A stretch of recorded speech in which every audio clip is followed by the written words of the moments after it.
Et on a vu déjà le débat qui a eu lieu entre Touré Mamadou et Katina Justin Koné.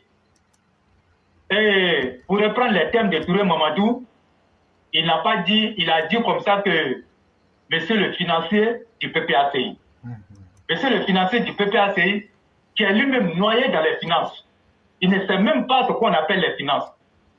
Et je crois que Touré Mamadou, nous on l'a toujours dit ici, on n'est pas contre quelqu'un, mais nous là, quand il y a quelque chose qui ne va pas, nous on va dénoncer ça avec la plus grande énergie. Et c'est ce que nous faisons sur la plateforme Éclaireur Pro Vérité.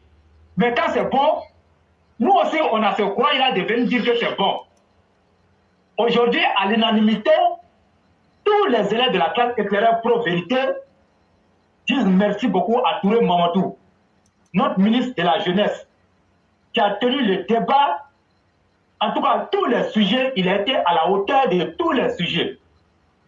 Et il a maîtrisé le sujet tellement Katina était obligé de dire qu'Henri Konan Bédié était le président de la Côte d'Ivoire en 1990. Tellement qu'il a appelé Katina. Donc ça veut dire que Touré Mamadou était véritablement dans son élément. Et nous on a dit, quand on nous envoie des tasses ensemble, on nous envoie des personnes qui ne peuvent pas tenir un débat. Et vraiment, ce jour-là, nous, on était très malades sur la plateforme ici. Mais je crois qu'avec Touré Mamadou, on ne peut jamais s'ennuyer. Et quand il vient sur un plateau de télévision, nous, on sait que le RADP va sortir toujours 20 heures. Et moi, j'imaginais le ministre Touré Mamadou face à Blaise Laz. Mais imaginez-vous, qu'est-ce que ça va donner? Et je crois que aujourd'hui, quand Katina dit que la rébellion est la conséquence de ce que la jeunesse n'a pas eu d'emploi, de ce qu'elle n'a pas pu faire face à la jeunesse. Éclaireur, moi je le dis en toute honnêteté, chaque jour quand je dors et je me réveille, moi je bénis toujours cette rébellion. Moi je la bénis toujours. Et si cette rébellion était à refaire, on allait la refaire encore. Avec de plus gros moyens. Ça, il faut le dire clairement. Moi, je bénis cette rébellion tous les jours. Et moi, je continue de demander à Dieu de bénir cette rébellion. Parce que cette rébellion nous a sortis, en tout cas, dans un grand conflit et dans un grand problème. Donc, il faut remercier cette rébellion. Et moi, je ne vais jamais me dissocier de cette rébellion. Ça, c'est clair. Et quand Katina nous dit ce genre de choses-là, moi, je vais ramener Katina au dernier meeting de Laurent Gbagbo à la place Figayo. Des propos qui ont été tenus par ces vieilles femmes qui n'ont plus d'avenir et qui comment on appelle, qui ont des souvenirs. Moi, j'aimerais dire à Katina Koné d'écouter très bien ce que ces femmes-là ont dit. Et Katina va comprendre pourquoi la rébellion est venue en Côte d'Ivoire. Pourquoi il fallait faire cette rébellion. Donc, Katina, la réponse là, elle est dans les propos de ces vieilles femmes-là. Ça, il ne faut même pas que quelqu'un va dire que non, non, et c'est la vérité. Mais quand on vient dire à des Ivoiriens que toi là, toi tu n'es pas Ivoirien, tu es un étranger. Mais quelqu'un qui sait que lui-même là, il est étranger, ne peut jamais accepter qu'on vienne le spolier ou bien qu'on vienne lui coller une étiquette. Ça, on ne peut pas accepter. Et c'est ce qui s'est passé dans la rébellion là. Elle était, pour moi, c'était légitime. Pour moi, là, c'était légitime. Donc ça, on va plus s'attarder là-dessus. Mais ce que je voulais dire, Katina Koné, qui faisait dans le déni de la réalité, qui faisait comme si la Côte d'Ivoire venait de naître, en tout cas maintenant, et que nous ne connaissions pas l'histoire de la Côte d'Ivoire dans le déni. Mais Katina Koné, en tout cas, a eu sa réponse à travers les propos de Touré Mamadou. Mais quand on a parlé de la Renaissance, il voulait encore manipuler les esprits pour nous montrer en réalité que la Côte d'Ivoire est née avec Laurent Gbagbo, que la Côte d'Ivoire est née, en tout cas la jeunesse est née avec Laurent Gbagbo. Et la fois passée, je l'ai expliqué ici, je crois que c'était hier ou bien avant-hier. Il s'agit de quelle renaissance? Mais moi, je ne crois pas qu'il s'agit de la renaissance de la Côte d'Ivoire, je l'ai expliqué. Il s'agit là de la renaissance d'un homme en perte de vitesse et d'un homme qui veut toujours rester dans le populisme. Je vais parler de Laurent Gbagbo. Et encore de la renaissance de Nadi Bamba. Parce que tout ce qu'on a vu, mais éclairé, vraiment, ça fait pitié. Moi, je ne peux pas comprendre. Comment on peut transporter des pères de famille qui ont laissé leurs familles, les enfants et leurs femmes à l'intérieur du pays pour venir à la place Kigayo et au palais de la culture, et ils arrivent, on leur dit que le président Gbagbo a un message pour eux. À leur grande surprise, Gbagbo va venir leur présenter Nadi Bamba comme la renaissance et comme programme de société. Et je crois que toutes ces personnes qui se sont déplacées de l'intérieur du pays jusqu'à Abidjan devraient quand même maudire Laurent Gbagbo. Et ces personnes-là doivent maudire Laurent Gbagbo. Maudire Laurent Gbagbo, maudire encore Laurent Gbagbo. De les avoir déplacés sans rien proposer, si ce n'est de venir leur dire Nadi Bamba, ma petite femme. Et ça, il a fait du Laurent Gbagbo. Comme on le dit, c'est du Laurent Gbagbo. De toute façon, il a été toujours comme ça. Et c'est comme ça qu'il a toujours fonctionné.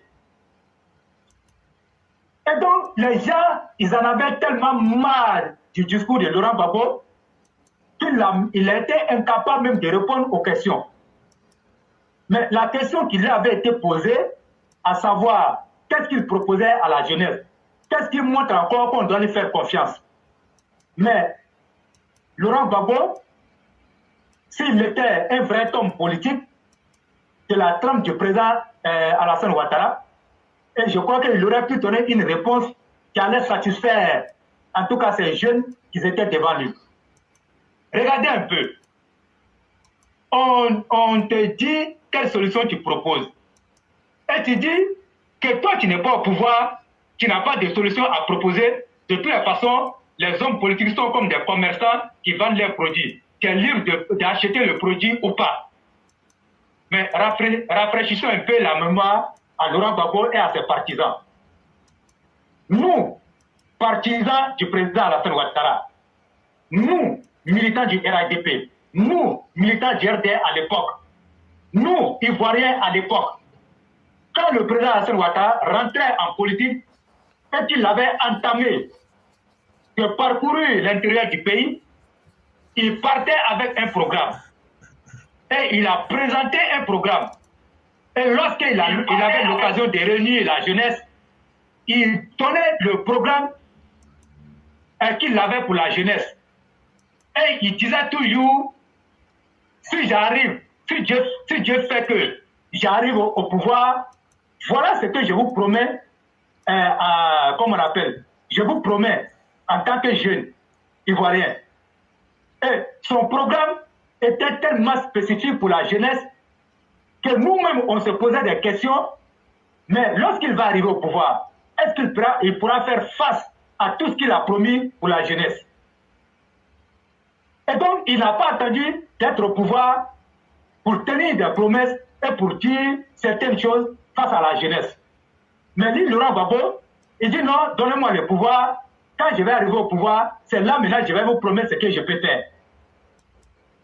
Et tout ce qui est dans son programme, c'est de dire donnez-moi le pouvoir et je vais vous le redonner. Mais est-ce que quelqu'un qui veut être au pouvoir peut tenir ce genre de propos? Donc ça montre déjà là que Laurent Gbagbo est très limité et que Laurent Gbagbo reste toujours bloqué, comme l'a dit Arthur Banga, il reste toujours bloqué dans son ancien temps, il reste toujours bloqué dans son populisme et il reste toujours bloqué dans sa communication de propagande mensongère. Mais la Côte d'Ivoire a bien dépassé cette communication. Et donc, Laurent Gbagbo face à la jeunesse, puisqu'il n'a rien à proposer à la jeunesse, va dire comme ça aux jeunes là, c'est le non-dit. Si moi je suis au pouvoir là, moi je vais vous retourner dans les agoras. Je vais vous faire répartir dans les agoras. Et là, c'est ce que je peux faire de mieux pour vous comme création d'emploi. Et nous, on a vu toutes ces jeunesses qui étaient dans les agoras. Et c'est là-bas, c'était le lieu de leur travail. Il suffisait qu'ils partaient dans les agoras et qu'à la fin du mois, Laurent Gbagbo leur faisait signer à la CI, à la Sotra, à Petrosi, toutes les sociétés d'État. Mais leur travail était de rester dans les agoras, défendre le pouvoir de Laurent Gbagbo, et à la fin du mois, ils partaient émarger dans cette société que je viens de signer et que je viens de citer. Mais vous partiez dans les agoras à l'époque, mais tellement que les gens étaient galérés, mais Laurent Gbagbo qui disait avoir une solution pour la jeunesse, mais je crois que ceux qui ont eu la chance de fréquenter un peu ces agoras pouvaient voir le mode de vie de ces jeunes-là, façon que ces jeunes-là vivaient dans la galère. Il suffisait qu'une personne réussissait à payer une seule banane braisée, et cette banane braisée pouvait servir tout le monde, parce qu'il n'y avait pas l'argent. Mais pourtant, il était au pouvoir.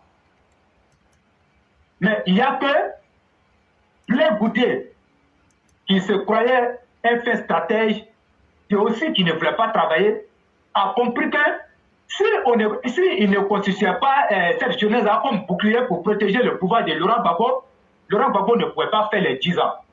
C'est comme ça il va aller voir Laurent Gbagbo un soir chez lui à la maison pour lui proposer de faire émerger toute cette jeunesse-là dans les sociétés d'État. Laurent Gbagbo de lui dire, mais comment je vais faire pour trouver de l'emploi pour toute cette jeunesse-là, puisque la fonction publique ne peut pas, comment on appelle, embaucher tous ces jeunes-là, mais je fais comment pour leur trouver du travail. Quelle n'a pas la solution au problème des jeunes? Le Goudé lui dit comme ça, non, monsieur le président, vous pouvez le faire et vous êtes dans l'obligation de le faire.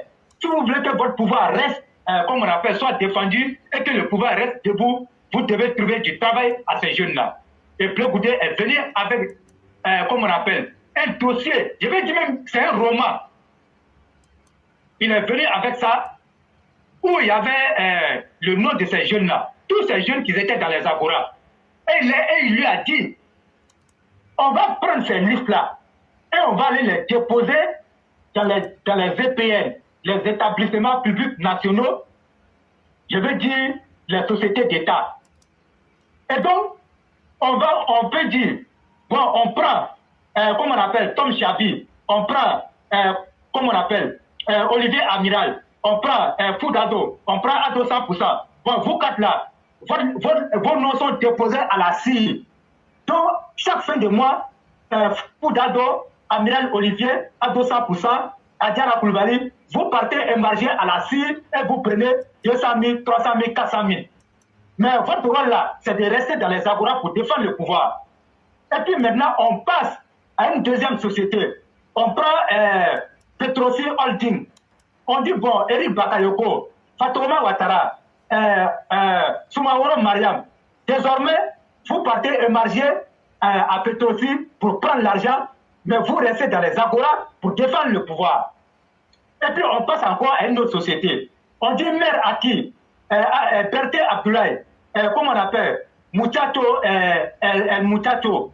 Et puis on prend Binel Sidibé. Vous partez émarger à la Sota. Là-bas, chaque fin de mois, vous partez, vous prenez votre salaire et vous venez rester dans les agoras. On passe encore à une autre société d'État. On dit Yann Koulou, Boloussoum, vous partez émarger avec Lumière Divine, Ibrahima Bangali, vous partez émarger au port autonome d'Abidjan. Chaque fin de mois, vous partez prendre l'argent là-bas, mais vous restez dans les agoras pour défendre le pouvoir de Laurent Gbagbo. On prend encore une autre société d'État. On va prendre, comme on appelle, l'Anaré, c'est un exemple. On va prendre l'Anaré. On dit, bon, Fanta Tamara, Idriss Kamaté, Sali Collier, vous partez émarger à l'Anaré et vous prenez l'argent chaque fin de mois. Je vais m'arrêter là. Ces exemples-là sont là pour étayer ce que je suis en train de dire. Et donc, c'est comme ça il a déposé les listes dans toutes les sociétés d'État.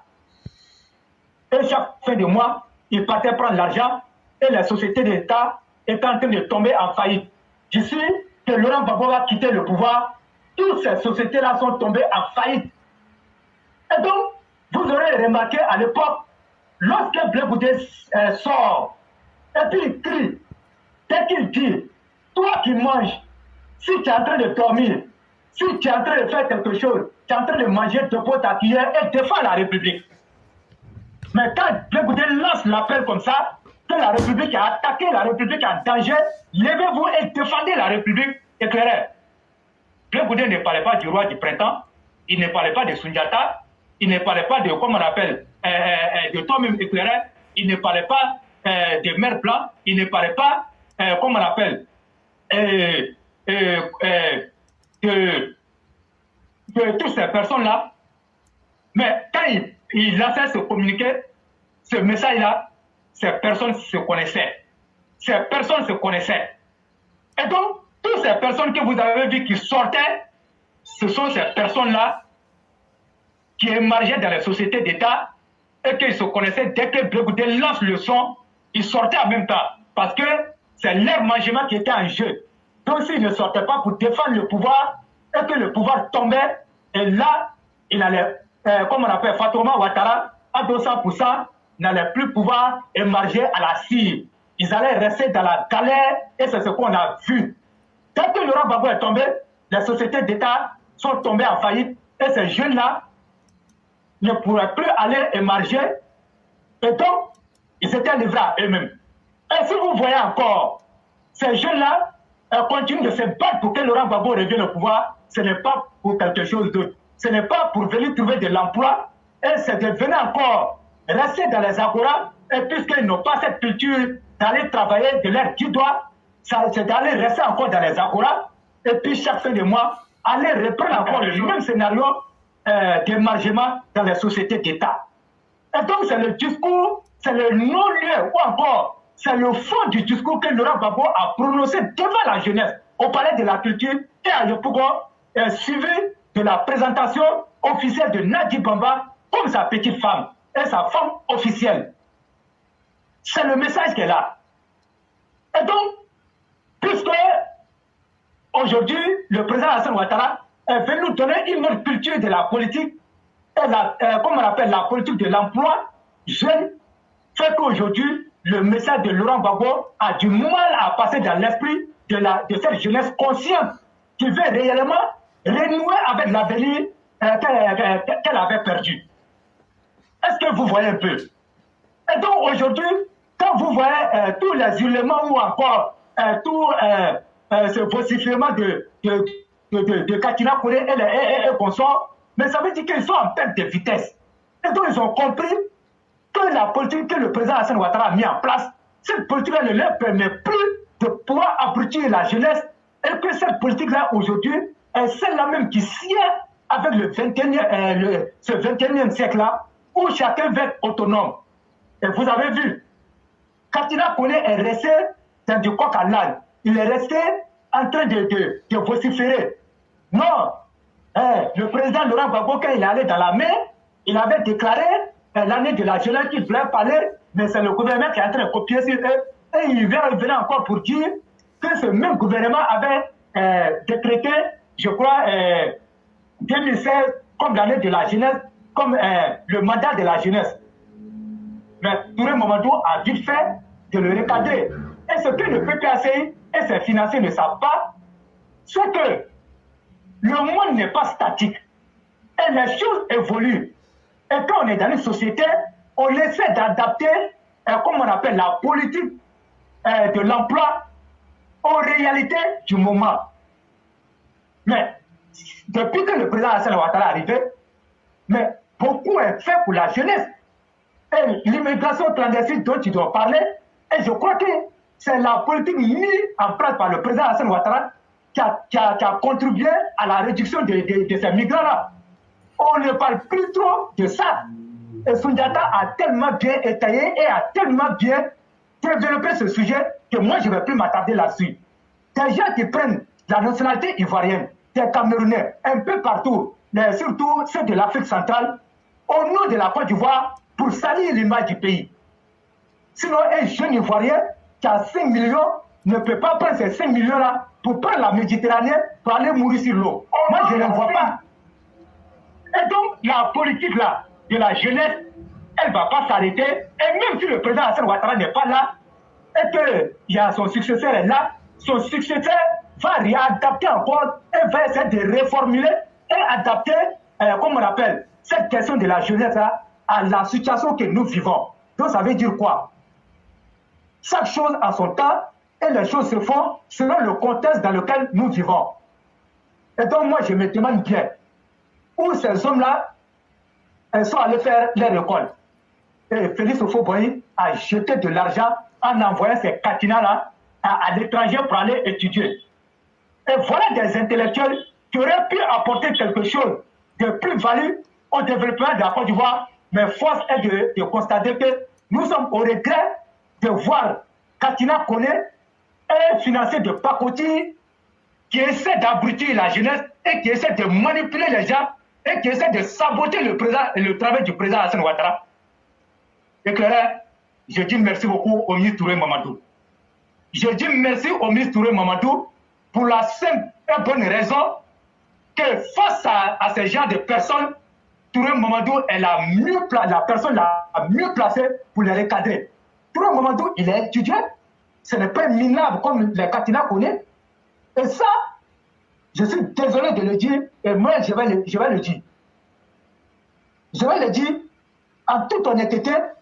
Moi, je suis sorti très fier de Touré Mamadou lorsqu'on a fini le débat. Et vous avez même constaté, moi, à l'annonce même, moi, j'avais déjà planté le décor sur ma page Facebook pour dire aux gens de sortir et de préparer les tabourets parce que Touré Mamadou allait diaiser le coin et il allait framponner. Mais ça n'a pas loupé. Monsieur le ministre, nous, on est fiers de toi. Nous, on va te le dire sur cette plateforme. Tous les gens disent que nous, on est là pour te critiquer, mais tu as fait un bon travail. Nous, on va te dire merci beaucoup pour le travail et on te demande de continuer. Nous, on est derrière toi. Nous, on est derrière toi. Il faut continuer de défendre le bilan et nous, on est d'accord avec ça. Et tu as vu, tout le monde même a tellement bien dit les choses. Vous êtes en train de parler de comment on appelle de cette jeunesse-là. Mais la jeunesse que vous avez maintenue dans les apporats, et c'est ce stock de jeunesse-là que le gouvernement du président Hassan Ouattara est obligé de faire face. Quand tu la connais, va nous dire que la rébellion que vous avez créée, c'est cette rébellion-là qui a fait que nous n'avons pas pu faire quelque chose pour la Côte d'Ivoire et pour les jeunes. Mais pourquoi ils sont limités comme ça? Vous voyez quelqu'un qui est incapable, quelqu'un qui ne veut rien faire, il s'accroche toujours à un fait. Mais Katina, vous avez dit que vous avez la partie utile de la Côte d'Ivoire, mais il y avait une jeunesse dans cette partie utile-là. À Abidjan, il y avait cette jeunesse. À Jamsoukro, il y avait la jeunesse. Si vous parlez de Boaké, il n'y a pas de problème. Mais les Dalois, les San Pedro, le sud là, mais il y avait une jeunesse dans le sud. Mais qu'est-ce que vous avez proposé? Qu'est-ce que vous avez fait pour la jeunesse du sud? Mais rien, c'est zéro à la base. Donc, vous ne pouvez pas venir prendre prétexte la rébellion pour étaler votre incapacité. Et éclairer ce qui est bien. À chacune de leurs sorties, il ne faut que s'enfoncer dans la boue. Et c'est le pouvoir du président Hassan Ouattara qui sort toujours grandi dans ce genre de débat. Encore, c'est la même chose au palais de la culture. Laurent Gbagbo s'est encore fourvoyé et il s'est encore noyé dans tous ses discours. Et donc, nous, on ne peut qu'être fiers du président Hassan Ouattara et fiers de ses collaborateurs qui sont avec lui, qui se battent pour que la jeunesse ait de l'emploi. Nous, on est fiers d'eux. Et en 2025, Laurent Gbagbo croit qu'il va revenir au pouvoir. Mais nous, on va dire aux gens de rester sereins. De rester sereins. Laurent Gbagbo ne peut pas être candidat en Côte d'Ivoire. Et Laurent Gbagbo ne sera pas candidat en Côte d'Ivoire. il a une décision de justice qui plane sur lui. Laurent Katina Kone qui dit que Laurent Gbagbo n'est pas coupable. Laurent Gbagbo a été totalement acquitté. Laurent Gbagbo lui aussi il dit qu'il a été totalement acquitté. Mais pourquoi Laurent Gbagbo court derrière une amnistie? Quand on n'a pas fait de crimes, on n'a pas commis de crimes, on ne court pas derrière une amnistie. Mais quand tu cours derrière une amnistie, jusqu'à tu pleures, tu cries sur tous les toits, Laurent Gbagbo, alors ça voudrait dire que tu sais que tu as commis des crimes. Si moi, roi du printemps, je n'ai pas commis de crimes, mais moi, je ne cours pas derrière une amnistie. Mais pourquoi moi, je ne cours pas derrière une amnistie? C'est parce que je suis blanc comme neige. Et donc, allez-y comprendre que Laurent Gbagbo est égal à lui-même. Laurent Gbagbo, le populiste, Laurent Gbagbo, le propagandiste mensonger, est égal à lui-même. Et donc, il tente de manipuler les gens et de se faire passer pour la victime, mais ça ne passera pas. Laurent Gbagbo, avec son FPI à l'époque, c'est eux qui ont contribué à entailler la Côte d'Ivoire. Les 3000 morts qu'on a connus, c'est Laurent Gbagbo. Et Touré Mamadou a relevé un fait.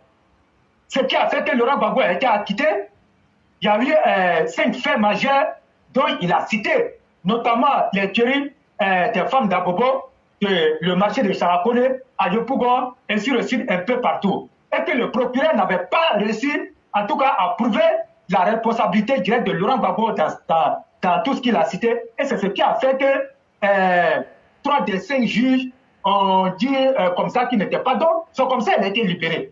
Mais ça ne veut pas dire que Laurent Gbagbo, sa responsabilité est déclinée dans tout ce qu'on a vu. Non.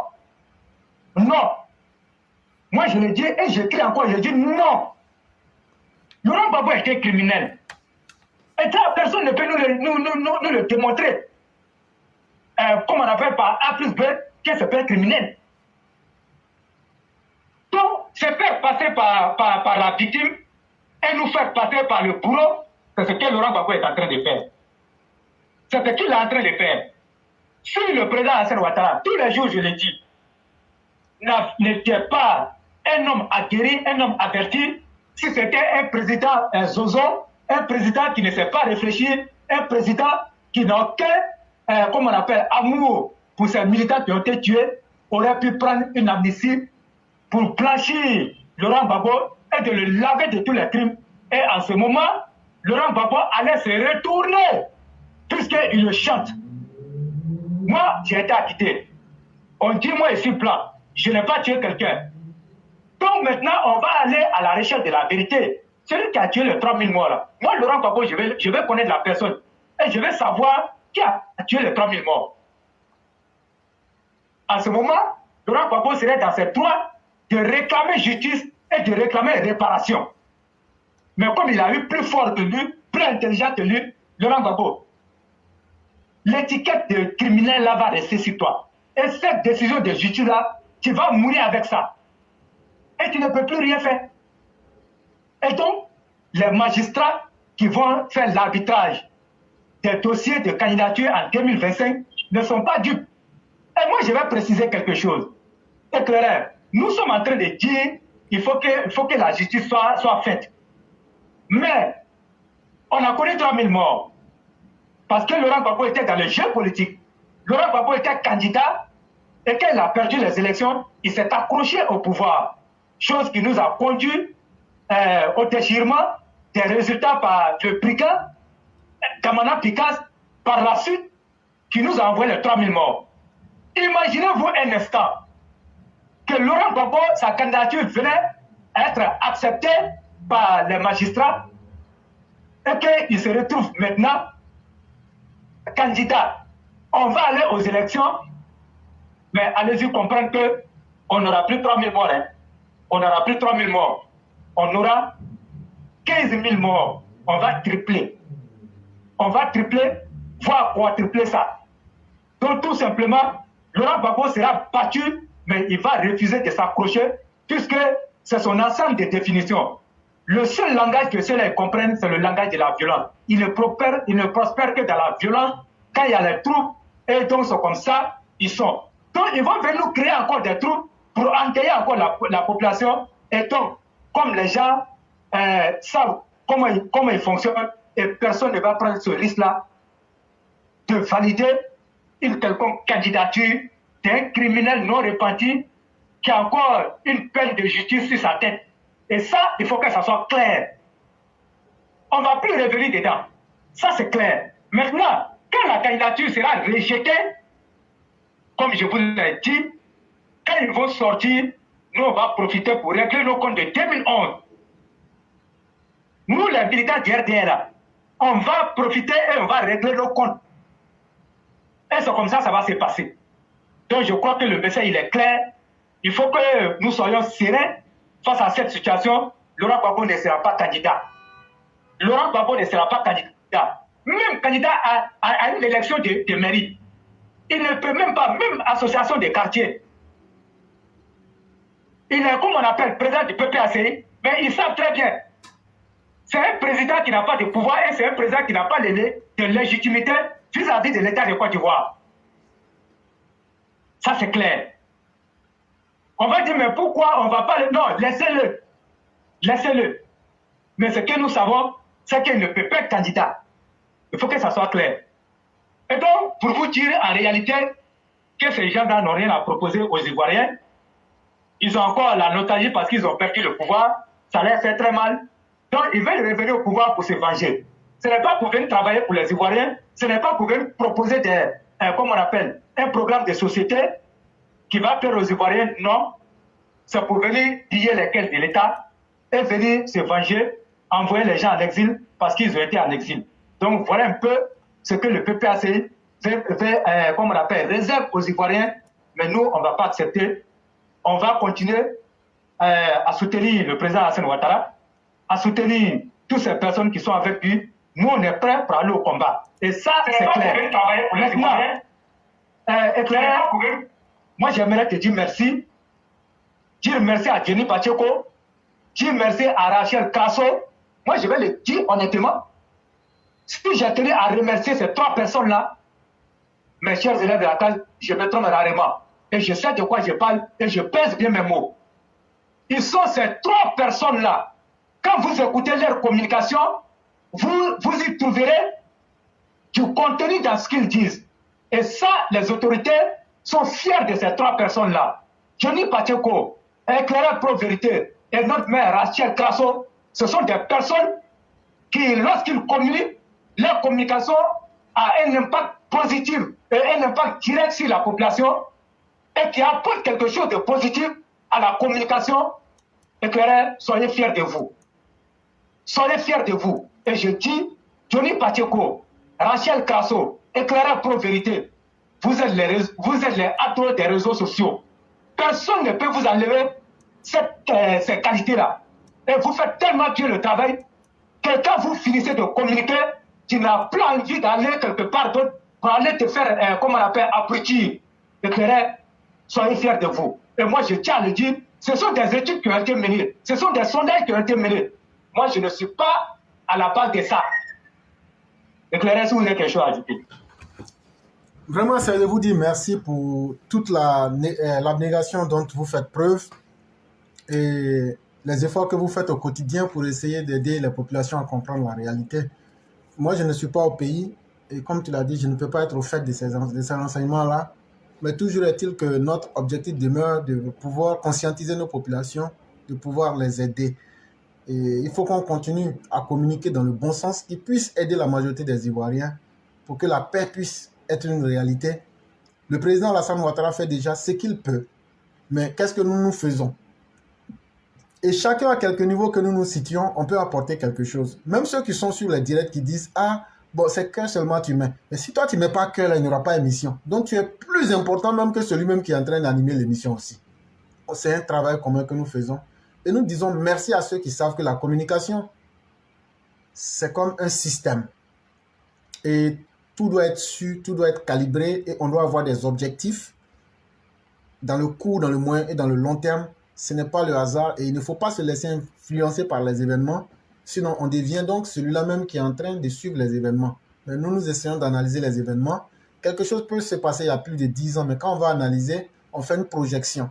Et quand vous voyez des gens talentueux, en tout cas pour la classe éclaireur pro-vérité, ce n'est pas cette personne-là que vous entendez, ce sont ces milliers de personnes, ces milliers de mères qui prient derrière nous et qui nous encouragent, ces milliers de pères que nous appelons ici les Chao, qui nous donnent des conseils avisés, et ces milliers de braves personnes, comme toi-même, comme Mété Tefeu, comme Sundiata le Conquérant, comme Mariam, comme beaucoup d'autres personnes qu'on ne pourra citer ici. C'est eux aussi qui font cette plateforme, ce n'est pas une seule personne, comme on le dit d'habitude. Merci à ceux qui communiquent pour réellement aider la Côte d'Ivoire, c'est ce que nous pouvons dire. Et surtout, Laurent Gbagbo vient de mettre toute sa nullité à la face du monde. Prenez simplement cette semaine-là, allez compter les mensonges, c'est-à-dire du 31 mars 2022 au 1er, je vais dire au 2 avril 2022, ça fait 3 jours. Le 31 mars, le 1er et le 2 avril. Quand vous mettez tous ensemble, regardez les mensonges qui se sont passés. Je vais vous en donner quelques-unes. Si on n'a pas pu avoir les 3 millions de personnes, c'est parce que Alassane Ouattara a fait organiser une autre manifestation au complexe. Donc c'est ce qui a fait qu'ils n'ont même pas pu avoir 30 000 personnes. Ça, c'est un mensonge. Ça n'a rien à voir. En réalité, le FPI demeure un parti minoritaire et donc c'est pourquoi ils sont obligés de s'accrocher à la violence, au mensonge et à la forfaiture. Deuxième mensonge, on vient et on nous ressasse le fait que c'est Alassane Ouattara qui est la base des problèmes et que c'est parce que Laurent Gbagbo demande à eux de se calmer qu'ils sont calmes. Mais c'est un mensonge. Bon, dites à Laurent Gbagbo de ne pas se calmer, de vous dire de ne pas vous calmer. On va voir ce qu'on peut faire. En temps réel, on va vous télécharger sur place. Donc, on sait qui est obligé de se calmer. Et on sait qui est le médicament de qui.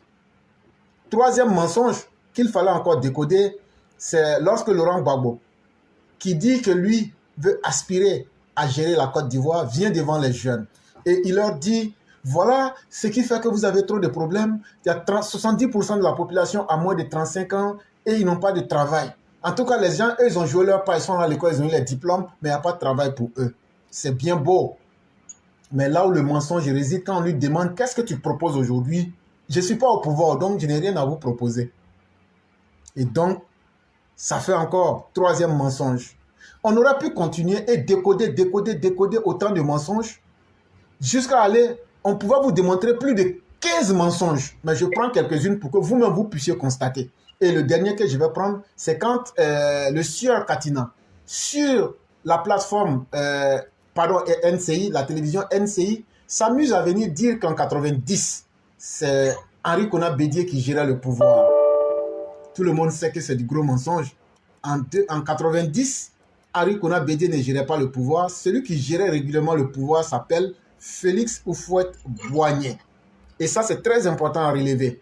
Si on est en train de relever tous ces détails-là, c'est pour vous démontrer que dans la communication, quand on vous dit que le FPI, c'est une officine de mensonges et de désinformation, c'est ce que je suis en train de vous démontrer à plusieurs niveaux. Et dans la même émission encore, le même Koné Katina vient encore à nous dire que nos jeunes meurent dans la Méditerranée, les jeunes de la Côte d'Ivoire meurent dans la mer, et que la Côte d'Ivoire est le deuxième demandeur d'asile en France, derrière l'Afghanistan, et les tendances de suicide sont énormes. Nous sommes devant une jeunesse qui est dans le désarroi. Et quand on va sur le site de l'OFPRA, sur les informations selon lui, voici ce que l'OFPRA nous dit. En 2022, près de 131 000 demandes de protection internationale ont été introduites à l'OFPRA, en hausse de 27% par rapport à 2021. Année encore marquée par les restrictions liées à la crise sanitaire provoquée par la pandémie de Covid-19. La demande retrouve ainsi un niveau proche de celui de 2019, dernière année avant la crise. Et donc, ce que Katina disait, l'OFPRA vient lui faire un sanglin désaveu en lui disant, il dit qu'après l'Afghanistan, c'est la Côte d'Ivoire qui est deuxième demandeur d'asile. Et au deuxième paragraphe, voici ce que le document de l'OFPRA dit, c'est un document officiel de la France. L'Afghanistan est demeuré pour la 5e année consécutive le premier pays de provenance des demandeurs d'asile avec plus de 17 000 premières demandes introduites, soit plus de 37% par rapport à l'année dernière. suivi du Bangladesh avec 8600 demandes, de la Turquie 8500, de la Géorgie 8100 et de la République démocratique du Congo 5900. On ne parle absolument pas de la Côte d'Ivoire. Et donc, où est-ce que Katina a tiré cette information-là? C'est simplement le mensonge encore devant vous. Et donc, quand on met tous ensemble, je viens de vous présenter au moins 4 mensonges, un parti politique qui est basé sur ça, que le Babou même ment, ses lieutenants mentent. Et même la vidéo que vous avez vue, il faut qu'on vous dise la vérité. Frustrés du fait que leur manifestation a échoué, la vidéo que vous avez pu voir, c'est un cadre du PPACI qui a fait la vidéo, qui a invité cette dame-là. Ça a été préparé de toutes pièces et maintenant il a posté ça sur sa page. Parce qu'eux-mêmes n'ont pas le courage, parce que ça encore c'est du mensonge, parce qu'un homme qui ne s'assume pas est un lâche. Or, un lâche est par définition un menteur. Et ça encore, ils n'ont pas été capables d'assumer. Et c'est à nous de vous montrer toutes ces supercheries-là. Pour vous dire, faites beaucoup attention. Ce ne sont pas des gens du tout sérieux. C'est comme ça qu'ils ont fait pendant 10 ans pour conduire la Côte d'Ivoire dans les abîmes. Et là, je vais dire que, une fois, je me souviens, Laurent Gbagbo dans l'opposition, il était au nord. C'était surtout dans la région même de Korogo. Et là, il était vraiment en quête de pouvoir venir au pouvoir. Et il a eu comme ça à dire que lui, il est semblable à un chasseur qui a un fusil, mais qui n'a pas de balles. Et que tout ce que lui souhaite, c'est que les populations qui représentent lui ces balles-là puissent s'offrir à lui dans les urnes pour pouvoir gagner. Et il y a un parent comme ça du Nord qui a ironisé la situation en disant que Laurent Gbagbo dit que lui, il a un fusil, mais qu'on n'a qu'à lui donner les balles, il va venir nous tuer. Mais c'est par ça, ça s'est terminé. Le monsieur est resté dans un raisonnement terre à terre, mais finalement, qui a dit de raser le nord de la Côte d'Ivoire? C'est le même Laurent Gbagbo. En réalité, méfions-nous des politiciens. Laurent Gbagbo n'a jamais eu d'objectif pour la Côte d'Ivoire, n'a jamais eu d'objectif pour la jeunesse. Aujourd'hui, tout ce qu'il veut faire, c'est comment remonter cette jeunesse-là pour qu'elle se mette dans les rues. Pour que ce qu'il a fait en 90 à Félix Houphouët-Boigny, on puisse... Ouattara, voleur, on ne veut plus Ouattara. Hey, si enfant de quelqu'un s'amuse à sortir là, on va te massacrer. Le roi, Ouais. ce que je suis en train de... Est-ce que tu entends très bien? Ah, moi, tu as dit qu'on va régler nos comptes. Si toi, enfant maudit là, tu sors là, on va te massacrer. Parce qu'on ne cherchera pas à comprendre. Donc là, je ne vais même pas faire long pour tourner autour du pot. Parce que Laurent Gbagbo là, il a tué par an des gens comme ça en tas. À l'époque de Laurent Gbagbo là, il y a des gros tombeaux. On creuse des gros trous. Un gros trou là, on peut mettre 50, 100, 500 personnes dedans. Pendant 10 ans, c'est comme ça, ils tuaient les gens. Et puis quand on fait un comme ça, et puis il y a 500 cadavres dedans là, et puis on ferme là, c'est ça qu'on appelle charnier. À Djokwe là, il a mis les gens pour tuer les gens, et puis on les versait dans le puits. La haine là, s'est entassée dans notre cœur. Ouattara est venu au pouvoir. Il dit, lui Ouattara là, lui il est venu pour travailler. Lui il veut aider la Côte d'Ivoire. Nous qui avons voté pour lui là, si on veut lui apporter la honte de sa vie là, on n'a qu'à faire la violence, on n'a qu'à se venger, et puis lui on va gâter son nom, et puis maintenant là, lui maintenant il va aller devant la CPI. Quand il a dit ça, nous-mêmes on dit, ah le vieux vraiment, ce que tu dis là c'est vrai. Sinon vraiment, nous on aurait voulu vraiment se venger. Mais on a compris, on va mettre notre main sur notre cœur. C'est ça qui nous a calmés. Sinon, votre Laurent Gbagbo là, on l'a attrapé comme un rat avec sa femme, son fils Woubi. Et puis, il y avait 2 PD qui étaient venus de France, qu'on a attrapé aussi dans leur bunker pour son fils là. Michel, mais c'est des trucs qu'on n'aime pas en parler. Mais toujours est-il que on pouvait les liquider. Et donc, toi qui es l'enfant maudit qui a Yopougoumé dans le Katiobo village là, qui pense que les temps n'ont pas changé là, on va mettre l'eau de Piba dans ta vie et puis on va t'exterminer.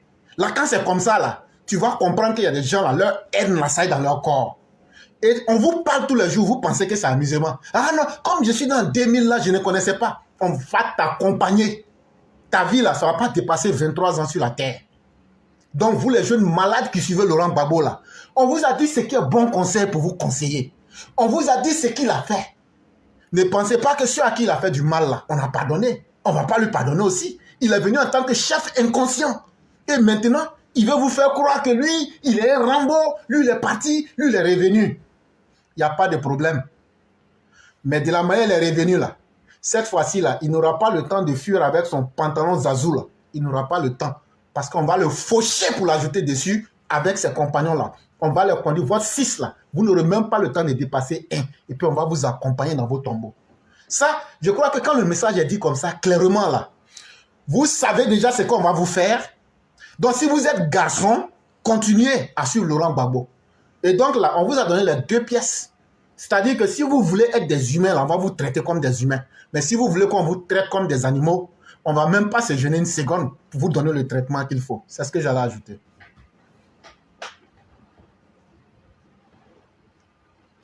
Ok.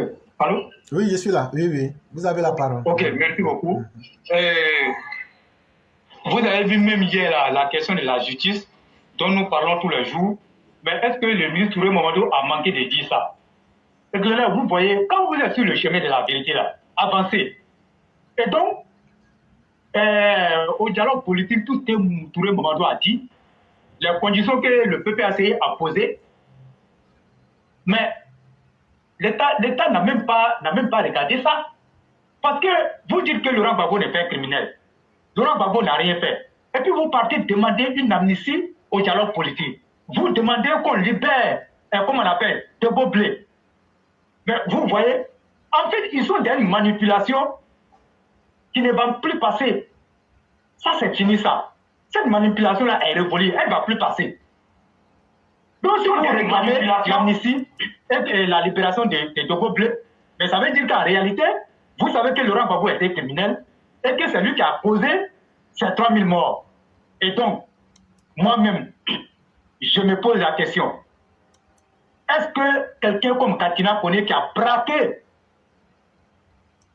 l'argent de toute une communauté, la BCAO, la communauté économique des États de l'Afrique de l'Ouest, qui a braqué 300 milliards de nos francs, peut donner une leçon à quelqu'un dans le jeu politique ivoirien? Et je crois qu'il n'y a qu'en Côte d'Ivoire qu'un braqueur de la République dont on a condamné à 20 ans de prison peut venir donner des leçons, vouloir donner des leçons sur un plateau de télévision à des hommes propres.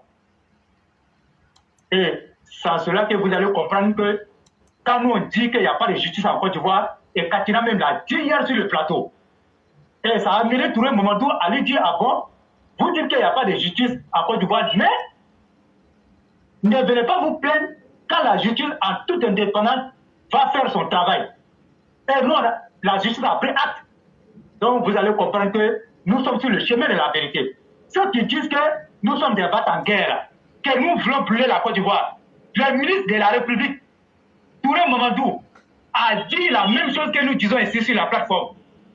Parce qu'il était choqué par les propos de Katina, qui est lui-même un criminel, qui aurait pu se retrouver derrière les barreaux, mais qui vient faire la morale. Donc, éclairé, il n'y a plus rien à dire. Il n'y a plus rien à dire. Nous, on attend que la justice se fasse. Donc, c'est ce que je voulais dire ce soir. Et je dis bonne soirée à chacun. Et merci beaucoup à tout le monde. Merci. Tu mens, ouais. Il faut dire, ouais, tu vas aller couper carrément. Non, il y a plus de parler. Donc, c'est qu'il faut. Même si tu ne dis pas, nous, on sait. C'est bon comme ça, il faut partir. Vraiment, merci beaucoup, cher frère. Il faut que chacun se calme. Effectivement. Et savoir que la Côte d'Ivoire est gérée. Mais nous, là, nous, on attend. Donc, mon dernier message s'adresse à Abdoul. Là, dit la met tous. Et on leur a donné les femmes, c'est une faux. Mais ils n'ont qu'à copier sur Laurent Gbagbo. S'ils ne commencent pas à faire les atalapous de nos soeurs, là, nous, on va les arracher. Et là, on va arracher nos femmes, c'est une faux. Parce que si vous ne pouvez pas prendre exemple sur Laurent Gbagbo, là, dit la met tous et Abdoul. Nous, on va vous arracher nos femmes, c'est faux. Prenez l'exemple si ils n'ont qu'à faire Talapou, là. Sinon, on va faire Talapou tout à l'heure. Quand je vais parler, on va dire on insulte les gens sur la plateforme. Mon frère, il ne faut pas être un problème. Je ne les défends pas. Ils n'ont qu'à faire. Eux-mêmes, ils sont Non, là. parce que c'est ça, les petites femmes là, elles coûtent cher. Hein. Ah Donc, bon, vous ouais. commencez à faire à Talako de nos femmes c'est là. Donc, sur ça, on va parler de ça. Donc, là, dit la met tous avec Abdul. En tout cas, les Sénophons ont un message pour vous. Moi, c'est pas à moi de vous dire ça. Ah, ils ont quoi? Ça ne veut pas le laisser. Là, dit la met tous, il ne fait pas à Talako là, il connaît. Ouais, Babo fait bien son travail, donc faites bien votre travail. Bonne soirée à chacun. Donc, les gens parlent comme ça, mais là, dit la met tous, et puis Abdul comme ça. Eux, ils parlent, mais les gens ne savent pas pourquoi ils parlent. Eh, pas là, ils ne savent pas qu'elle met là dans leur bouche ici. Ils ne savent pas ça. Vous nous attaquez là, vous allez voir. Vraiment, merci beaucoup, cher frère. Merci. Bonne soirée à chacun. Merci beaucoup pour tous les efforts, cher frère. Et très excellente rupture du jeune avou. Et donc, mesdames et messieurs, avant de donner la parole au cyclone, le docteur cyclone colonel, pourquoi Laurent Gbagbo et les Bédier même là, ils courent derrière le pouvoir là? Il faut qu'on explique ça simplement pour que les gens comprennent. En fait là où Ouattara a mis la Côte d'Ivoire aujourd'hui là, les milliards que la Côte d'Ivoire représente aujourd'hui là, quand eux sont dans leur maison, ils regardent, ils disent, ah, sinon on a pu avoir ça. Bédier lui il a expérimenté ça une fois. Je vous ai dit que tout ce que vous voyez dans la Côte d'Ivoire d'aujourd'hui, il y a eu pont ici, il y a eu route ici, il y a eu école ici, il y a eu université ici. Normalement là, si Ouattara et Oufa avaient vécu jusqu'en 1998, c'était les plans qui avaient été déjà tracés par Ouattara, financés par Ouattara, qu'on devrait faire. Et donc, nous, ça nous fait très mal quand on voit des gens qui disent que non, Ouattara a tout donné. Ouattara n'a rien donné. C'est moi, je connais mon papa là. Si on sait comment le blaguer, la vieux là, il peut nous ouvrir même les portes même de la réserve fédérale américaine. Il n'y a pas l'homme pour Ouattara. Normalement, tout ce que vous voyez là, depuis 1998, les ponts, les échangeurs que vous voyez là, tout aurait dû finir en 1998. Donc, nous, on ne peut pas fonctionner comme des gens qui connaissaient cette réalité-là et puis dire aujourd'hui, ouais, Ouattara a travaillé, c'est un 10. Non! Ça, c'est ce qu'il pouvait faire dans le passé. Viens là, si on sait comment le prendre là, j'ai dit, non, la Côte d'Ivoire sera en avance de 100 ans. Et c'est ça, nous, on veut. Et c'est ça, nous, on veut. Et donc, les Bédier et autres là, c'est ce que Bédier a fait échouer quand il a pris le pouvoir en 93. Tous les développements que vous avez vus là, l'argent là, où c'est parti là, c'est Bédier qui a tout dilapidé. On n'a pas eu pont, on n'a pas eu université, on n'a pas eu grande école, on n'a rien eu. Mais Ouattara est revenu. Connaissant les dossiers qu'il avait laissés, il a repris et il a reconstruit. C'est ce que vous voyez aujourd'hui. Alassane Ouattara, c'est ce qu'ils ont appelé les pluies de milliards. Bédier a tout dilapidé. Alassane Ouattara est revenu. Il a reconstruit le pays. Mais il a déjà tracé un plan pour la Côte d'Ivoire jusqu'en 2050. Toi qui m'écoutes là, on est en 2023. Ça veut dire Alassane Ouattara là, dans son plan, il a tracé plan pour la Côte d'Ivoire là, jusqu'à 22 ans de plus. Maintenant, les Bédier, les Gbagbo là, quand eux regardent tout ça là, malgré qu'ils ne peuvent rien apporter, ils disent, hey, quand ils sont dans leur maison là, ils rêvent. Mais si moi je gagne ça là, mais non, mais je vais vivre comme un pacha, je vais faire des choses inimaginables. Parce que eux là, gérer un pouvoir là, c'est comment satisfaire leurs besoins primaires. Et donc, c'est dans ça qu'ils veulent nous ramener. Et c'est pourquoi ils sont en train de courir derrière le pouvoir là. Mais nous, notre vieux Ouattara là, va pas travailler et puis des bouffons comme vous vont revenir pour gâter là. Jamais de la vie. J'ai dit, Ouattara va pas faire ça. C'est que Bédier a fait puis il a gâté là. On va pas refaire deux fois. Le pouvoir là, on ne vous donne pas. C'est ce qu'on est en train de vous dire aussi. Donc là, si vous n'avez pas compris là, c'est la vraie vérité que je viens de vous donner. Ouattara, ce n'est pas un enfant maudit pour dire lui va travailler et puis vous allez venir mettre feu derrière ça. Ça, jamais de la vie. Donc pouvoir là, on ne vous donne pas. Ça là, il fallait ajouter ça dessus.